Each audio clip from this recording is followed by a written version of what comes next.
लातूरमध्ये छावा संघटनेच्या कार्यकर्त्यांकडून राष्ट्रवादी काँग्रेस, अजित पवार गट, युवक प्रदेश अध्यक्ष सूरज चव्हाण आणि त्यांच्या सहकाऱ्यांनी केलेल्या मारहाणीचं प्रकरण सध्या महाराष्ट्राच्या राजकारणात चर्चेचा विषय बनला आहे. या घटनेला केवळ स्थानिक पातळीवरच नव्हे तर राज्यभरात तीव्र पडसाद उमटले आहेत. ही केवळ एक किरकोळ हाणामारी नसून त्याच्या पाठीमागे अनेक राजकीय आणि सामाजिक पैलू दडलेले आहेत. या संपूर्ण वादाची ठिणगी महाराष्ट्राचे कृषी मंत्री माणिकराव कोकाटे यांच्या एका व्हिडिओमुळे पडली आहे. विधानसभेच्या अधिवेशनादरम्यान कोकाटे मोबाईलवर रमी हा पत्त्याचा खेळ खेळत असल्याचा व्हिडिओ समाज माध्यमावर वेगाने व्हायरल झाला.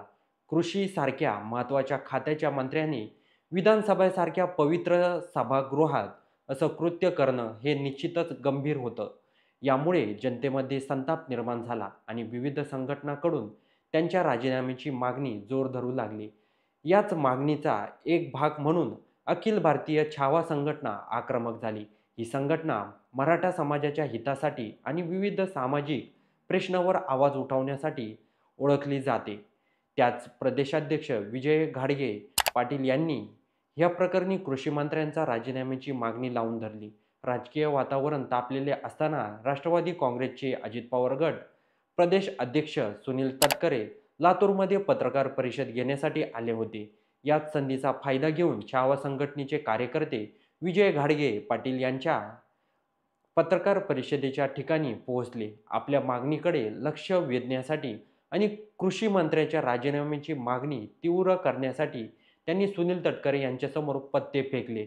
या कृतीमुळे राष्ट्रवादी काँग्रेसचे कार्यकर्ते प्रचंड संतप्त झाले.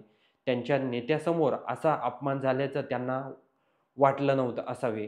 याचा संतप्त जमावामध्ये राष्ट्रवादी काँग्रेसचे युवक प्रदेश अध्यक्ष जे सूरज चव्हाण आहे हे आघाडीवर होते. त्यांनी छावा संघटनेच्या कार्यकर्त्यांना विजय घाडगे यांना कोपर आणि बुक्क्यांनी मारहाण केल्यास सुरुवात केली. या मारहाणीचे अनेक व्हिडिओ सोशल मीडियावर व्हायरल झाले आहेत. त्यात सूरज चव्हाण यांचा आक्रमक पवित्रा स्पष्टपणे दिसत आहे. एका व्हायरल झालेल्या व्हिडिओमध्ये सूरज चव्हाण हे विजय घाडगे पाटील यांच्या दिशेने धावून जाताना दिसत आहे. त्यांना मारहाण करताना स्पष्टपणे दिसत आहे. त्यांच्या चेहऱ्यावरचा क्रोध आणि आक्रमकता यावरून परिस्थिती किती तणावपूर्ण होती हे लक्षात येतं. इतर राष्ट्रवादी काँग्रेसचे कार्यकर्ते हे छावा कार्यकर्त्यांना ढकलून देत आणि मारहाण करताना दिसत होते. या मारहाणीत विजय घाडगे पाटील यांच्यासह अनेक छावा संघटनेचे कार्यकर्ते जखमी झाले आणि त्यांना तातडीनं रुग्णालयात दाखल करावे लागले. हे दृश्य पाहूनच राजकीय संघर्षाचे वैयक्तिक देशाचे स्वरूप कसे प्राप्त झाले हे स्पष्ट होते. या दबावानंतर लातूरच्या विवेकानंद पोलीस ठाण्यात सूरज चव्हाण यांच्या विरोधात भारतीय दंड संहितेच्या संबंधित कलमाखाली उदाहरणार्थ कलम 323 स्वच्छतेने दुखापत करणे, कलम 504 शांततेचा भंग करण्याच्या उद्देशाने अपमान करणे गुन्हा दाखल करण्यात आला आहे. पोलिसांनी सूरज चव्हाण यांच्या शोधासाठी तातडीनं 2 विशेष पथकं रवाना केल्याची माहिती समोर आली आहे. या घटनेचा निषेध म्हणून लातूरमध्ये बंदची हाक देण्यात आली आहे.